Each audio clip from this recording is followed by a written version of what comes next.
Күйеуіне оңдырмай ұрыс еститін әйел екінші бөлім. Бүгін күйеуімнің кеткенін асыға күттім. Өйткені мен киімдерді жууым керек. Наконец-то кетті деп күйеуімнің кеткеніне қуанып, киімдерді әрі қарай жууға кірістім. Келе жатсам бітіріне сытырлайтын сияқты, деп ешкім жоқ деп әрі қарай жууға бастап кеттім.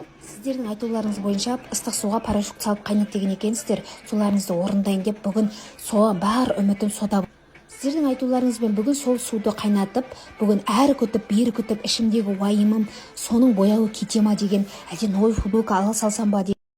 Гүлім, өзіңе сол керек, саған сол керек деп өзіме бүгіндіккен жынданып жүрдім. Не істерімді білмей бәрің жалғасын сұрап жатыр екенсіздер.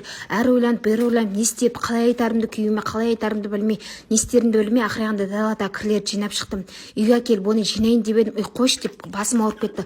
Қош, қалай болса да айтайын, суымды ішіп алып барам дедім. Солай не керек, комнатаға футболканы алуға бардым. Тадам! Қыздар, мен наконец кетірдім. Қуанышымда шек жоқ. Не істерімді білмей билеп те алдым. Даже оны күйеуім байқамай көше киіп келді. Және де қазақ келіндерін қолдап, лайк басып, комментарий жазып белсенді болып отырыңыздар. Қазақ келіндерін қолдап отырыңыздар. Всем пока-пока.